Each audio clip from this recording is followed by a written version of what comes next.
मुल्क में आने वाले दिनों में एक मुमकिना सियासी मुहाज खड़ा हो सकता है। पीपल्स पार्टी की आला क़यादत के लिए एक तरह से उल्टी गिनती शुरू हो चुकी है, क्योंकि नैब को जाली अकाउंट्स केस में तहकीकात मुकम्मल करने के लिए जो सुप्रीम कोर्ट की तरफ से 2 माह की डेडलाइन दी गई थी, उसमें से सिर्फ 9 दिन बाकी रह गए हैं। और जराये के मुताबिक नैब इसी दौरान ही 16 में से आधे रेफरेंसेस दायर करने जा रहा है। साथ ही गुज़िश्ता रोज सुप्रीम कोर्ट में नैब ने अपनी दूसरी मुफस्सिल रिपोर्ट जमा करा दी है। इसलिए आने वाले चंद दिनों में मुल्की सियासत का रुख मुकम्मल तौर पर बदल सकता है। नैब जो इस वक्त जाली अकाउंट्स केस की तहकीकात कर रहा है, जराये के मुताबिक वो आने वाले दिनों में इस केस में करप्शन और जालसाजी से मुतालिक कई अहम रेफरेंसेस दायर करने जा रहा है। जराये के मुताबिक जाली अकाउंट्स केस की तहकीकात तेज करने के लिए नैब और GIT ने 5 मुख्तलिफ तहकीकात में एक साथ काम किया है और अब इन तहकीकात को 25 मुल्जिमान के खिलाफ रेफरेंसेस में तब्दील करने की तैयारी हो रही है, जो मुमकिन तौर पर रवां माह के आखिर में मुकम्मल हो जाएगी। अब सुप्रीम कोर्ट ने तहकीकात नैब के हवाले की थी और हिदायत की थी कि अगर उन्हें कुछ मिलता है तो वो रेफरेंसेस फाइल करें। अब सवाबदीद एक तरह से नैब के पास है कि वो रेफरेंसेस दायर करे या ना करे, मगर इशारे यही मिल रहे हैं कि रेफरेंसेस दायर होंगे भरपूर और मुतअद्दिद। पीपल्स पार्टी और ओमनी ग्रुप के मालिकान की नजरसानी की अपीलें पहले ही सुप्रीम कोर्ट मुस्तरद कर चुकी है, यानी अब मामला नैब के हाथ में है और मुमकिन तौर पर आने वाले दिनों में पीपल्स पार्टी की आला क़यादत को नैब का सामना करना होगा, क्योंकि नैब और GIT ने जो सबसे अहम तहकीकात हैं उसमें हिस्सा लिया है, वो सिंध बैंक के जरिए ओमनी ग्रुप को कर्जे देने का मामला है। जराये का दावा है कि नैब और GIT की पहली तहकीकात का मरकज उन 24 अरब रुपए पर है जो सिंध बैंक ने अपनी सलाहियत से बाहर जाकर GIT के मुताबिक ओमनी ग्रुप और उसकी फ्रंट कंपनीज को कर्जे की मद में दिए। जराये का दावा है कि इस तहकीकात के दायरे में जरदारी और ओमनी ग्रुप के डायरेक्टर्स वजीर आला सिंध मुराद अली शाह, ओमनी ग्रुप के chief financial officer Aslam Masood और आसिफ जरदारी के मुबैना फ्रंटमैन यूसुफ कदवाई और डॉक्टर डिनशाह शामिल हैं। अहम बात यह है कि जराये का दावा है कि नैब की तहकीकाती टीम और GIT को गरीब किसानों के लिए सिंध हुकूमत की तरफ से दिए गए सब्सिडी के पैसों और सिख इंडस्ट्रियल यूनिट्स के लिए जो फंड मुख्तस किए गए थे उसमें जालसाजी और बदउनवानी के हवाले से नई शिकायत सबूतों के साथ मौसूल हुई हैं। नई शिकायत जिसमें मामला अरबों रुपए की हेरा फेरी का है मुबैना तौर पर। इन तमाम मामलों की मजीद क्या तफसीलात हैं बात करेंगे नुमाइंदा खुसूसी जाहिद गिचकोरी से। जाहिद, बहुत शुक्रिया। जाहिद, लग रहा है कि नैब रेफरेंसेस दायर करने के हवाले से इतलात भी आ रही हैं। जो कुछ अब तक GIT ने दरियाफ्त किया उस पर रेफरेंस दायर हो रहा है, या नैब ने और GIT को और भी तहकीकात मौसूल हुई हैं जिसकी वजह से आगे ये मामला बढ़ रहा है? शाहजेब, गुज़श्ता 8 हफ्ते में नई मालूमात, नए शवाहिद हासिल हुए हैं नैब की जॉइंट इन्वेस्टिगेशन टीम को। इसके अलावा जो फेक अकाउंट्स की जॉइंट इन्वेस्टिगेशन टीम थी, इन दोनों मिल के काम कर रही थी। हमारी मालूमात में बहुत सारे ऐसे नए शवाहिद हासिल हुए हैं जो दिलचस्प हैं बल्कि हैरान कुन भी हैं। उसमें एक पहला केस सामने आया है। सिंध आबादकार बोर्ड ने बाकायदा तौर पर, हमारे ज़राए का कहना है कि कंप्लेंट्स और एविडेंसेस 17 करोड़ रुपए के नैब की मुश्तरका तहकीकाती टीम को दे दिए हैं, जिसमें सिंध आबादकार बोर्ड के अमीर अली जमाली ने ये तमाम शवाहिद पेश किए हैं। बुनियादी तौर पर ये वो पैसा था 17 करोड़ का जो कि वज़ारत ख़जाना सिंध की 2008 से 2015 तक गरीब किसानों को सब्सिडी की शक्ल में देना था, लेकिन उन तक वहाँ पर नहीं पहुँचा है। ये शवाहिद पेश किए गए हैं। इसके अलावा जो नई बात सामने आई है उसमें 4 अरब रुपए की सब्सिडी जो मुख्तलिफ शुगर मिल और सिख जो इंडस्ट्रीज़ थी उनको देने थे, उनका फोरेंसिक ऑडिट मुकम्मल किया गया है। उसमें ये तमाम पैसा जो है उसका गबन हुआ है। मुबैना तौर पर ये पैसा इंडस्ट्रियल यूनिट तक नहीं पहुंच सका और ये अब शवाहिद सुप्रीम कोर्ट के सामने नैब की तफसीलात की जो पेश की गई हैं, रिपोर्ट पेश की गई हैं, उसमें भी बताया गया है। और 23 प्रोजेक्ट्स का फोरेंसिक ऑडिट मुकम्मल हुआ है। जो मुख्तलिफ प्रोजेक्ट्स हुकूमत सिंध ने मुख्तलिफ लोगों को दिए थे, जिसमें थर पावर प्रोजेक्ट्स का भी ऑडिट इंटरनल मुकम्मल हुआ है। इसमें मुबैना तौर पर 54 करोड़ रुपए का पैसा जो है वो फेक अकाउंट्स में गया है। और हमारी मालूमात में ये भी आया है, ये नई इंफॉर्मेशन हैं, बिल्कुल नई, कि एक कंपनी टेक्नोमैन प्राइवेट कंपनी लिमिटेड और इसके अलावा एडी बलोच और साथ ही सैयद आसिफ अली और आरिफ अली, ये वो 4 नए किरदार सामने आए हैं जिनका ऑडिट मुकम्मल हुआ है। उसमें ये बात सामने आई है कि 1 अरब 10 करोड़ रुपए का पैसा इस टेक्नोमैन कंपनी, जिसको मुबैना तौर पर नैब की मुश्तरका तहकीकाती टीम का ये दावा है कि इसने पैसा बाहर भेजा है, एक एनर्जी कंपनी जो कि मजीद फैमिली की दुबई बेस्ड कंपनी थी। इस तरह ये दूसरी कंपनी है जो मुल्क से बाहर जिनका मुबैना तौर पर इन्वॉल्वमेंट सामने आ रही है। इससे पहले कैम क्राउन इंटरनेशनल थी और अब ये कंपनी टेक्नोमैन प्राइवेट लिमिटेड। और साथ ही जो 25 मुबैना तौर पर इस पूरे रेफरेंसेस में जिनके नाम आ सकते हैं और जो मेजर मुल्ज़िम हैं जो कि इन्वेस्टिगेशन का महवर हैं, उनमें से 14 के स्टेटमेंट रिकॉर्ड पहले ही हो चुके थे, उनको सवालनामे भेज दिए गए थे, उनके जवाबात भी आ चुके हैं। इसके अलावा 4 फ्रंटमैन हैं इन लोगों के, जिनमें से 3 ने अपने स्टेटमेंट रिकॉर्ड कर दिए हैं, एक मुल्क से बाहर है। हमारी मालूमात में जो 4 लोग मुल्क से बाहर हैं उसमें फेडरल इन्वेस्टिगेशन एजेंसी को अभी तक कोई खातिर खा कामयाबी नहीं हुई। पाकिस्तान को इंटरनेशनल पुलिस ने कोई जवाब नहीं दिया कि ये लोग कहाँ हैं और आया कि कब उनकी गिरफ़्तारी है या मुमकिन हो सकती है या नहीं।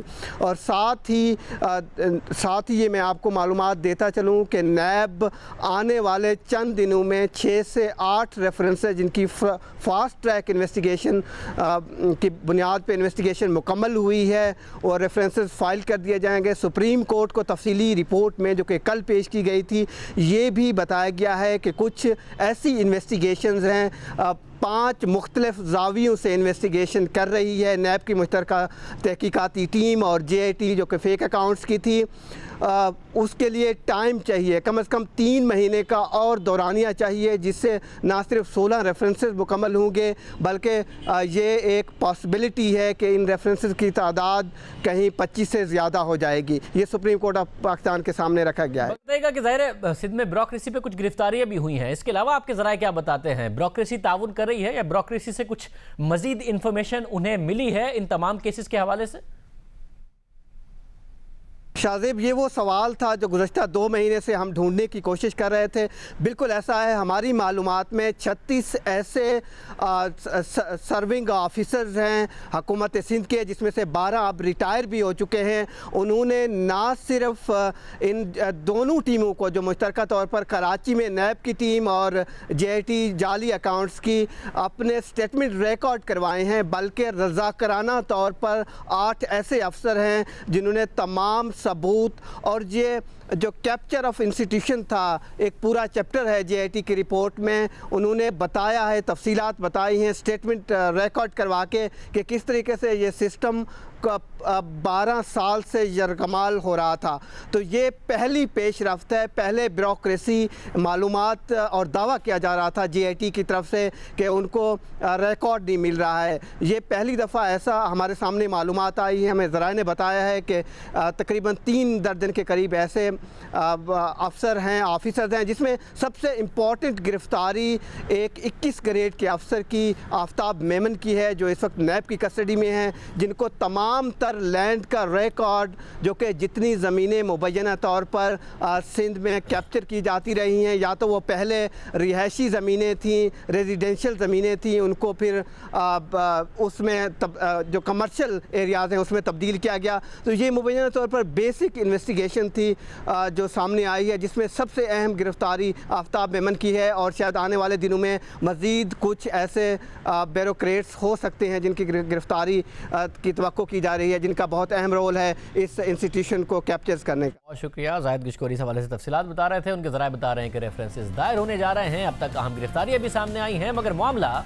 बेनामी अकाउंट्स का है। गिरफ्तारी के बाद भी इन मामलात में केसेस आगे नहीं बढ़ पाते। माजी में FIA खुद सुप्रीम कोर्ट में कह चुकी है कि जो मुतालिका कवानीन हैं वो कमज़ोर हैं, प्रोसिक्यूशन में मुश्किल होती है, मगर अब हुकूमत ने बाकायदा बेनामी एक्ट को मुल्क में नाफिज कर दिया है। और हमारे ज़राए के मुताबिक FIA और तहकीकाती इदारे इस एक्ट के नफाज से खुश नजर आ रहे हैं। जिस एक्ट की बात हो रही है वो बेनामी एक्ट है। गुज़िश्ता रोज़ हुकूमत ने बेनामी एक्ट 2019 को मुल्क भर में नाफिज कर दिया है और यह एक्ट टैक्स हुक्काम को यह अख्तियार देता है कि वो मशकूक बैंक अकाउंट्स और बेनामी जायदाद को जब्त कर सकते हैं। साथ ही बेनामी एक्ट के नफाज के साथ अब इन अफराद के खिलाफ FBI कार्रवाई कर सकेगा जिन्होंने टैक्स से बचने के लिए बेनामी जायदाद रखी है और दूसरों के नाम पर बैंक अकाउंट्स खोल रखे हैं। मगर आसिफ अली जरदारी गुज़िश्ता दिनों वकील करीम बेडी का हवाला देकर कह चुके हैं कि जाली अकाउंट्स के बगैर कोई बिजनेसमैन काम ही नहीं कर सकता। लेकिन हुकूमत ये समझती है कि इसलिए अब बेनामी एक्ट का नफाज हो चुका है क्योंकि इसके जरिए टैक्स बचाया जाता है, जबकि बेनामी एक्ट के रूल्स के मुताबिक बेनामी जायदाद और अकाउंट्स की निशानदही करने वालों को नकद इनाम दिया जाएगा। बेनामी एक्ट के नफाज से करप्शन और मनी लॉन्ड्रिंग जैसे मामलात पर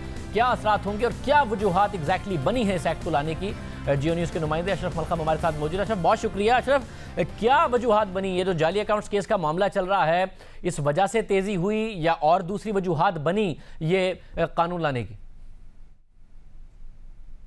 जी, इसकी 2-3 वजूहत है। वैसे तो जैसे कि सबको पता है कि 1 साल से जब पार्लियामेंट ने अप्रूव किया हो तो इसके रूल्स फ्रेम नहीं हो रहे थे। इसका एक्ट अप्रूव था, पार्लियामेंट ने मंजूरी दे दी थी, मुस्लिम लीग नवाज़ के दौर में ये सारी अप्रूवल हो गई थी, लेकिन 1 साल से ये पेंडिंग चला आ रहा था, मुख्तलिफ मिनिस्ट्रीज़ के दरमियान घूम रहा था। फाइनली FBI उस पर बैठ गया। अब जैसा कि आपने पूछा कि फौरी वजह इसकी क्या बनी कि बहुत सारे बेनामी अकाउंट सामने आए हैं, वो है जब बहुत से सियासी लीडरान के जो बेनामी प्रॉपर्टीज़ हैं वो है, ये वजह यकीनन एक वजह ये भी है। लेकिन दरअसल जो वजह है, जो मेन वजह बनी है, इस पर पैनिक है इस वक्त कि FBI की परफॉर्मेंस बहुत बुरी है, बहुत बुरी है। पाकिस्तान की तारीख की बदतरीन परफॉर्मेंस है।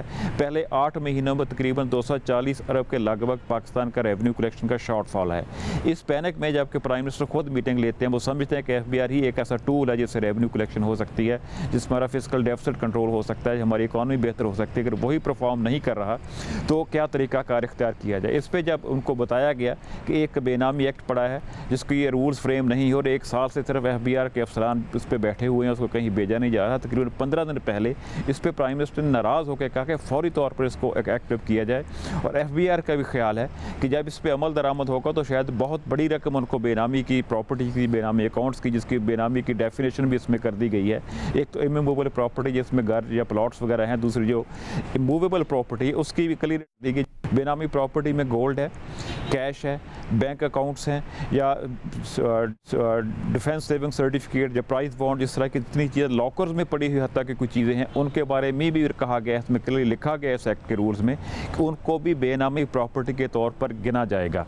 उनके खिलाफ भी एक्शन हो सकता है, वो भी जब्त हो सकती हैं फौरी तौर पर ज़ब्ते की कार्रवाई पूरी करके। दूसरा, इसमें एक चीज़ को इंश्योर किया गया है, जैसे कि एक बड़ा सादा सा होता है कि बड़े पक्का इंतजाम किया गया है कि इस पर बाकायदा एक अथॉरिटी बनेगी जो बेनामी प्रॉपर्टी को जब्त करेगी, उसके खिलाफ अपील का भी एक हक होगा, वो एक सारा प्रोसीजर लेट डाउन कर दिएगा। लेकिन आपके बात का जवाब वही है, दोनों मिक्स चीज़ें हैं।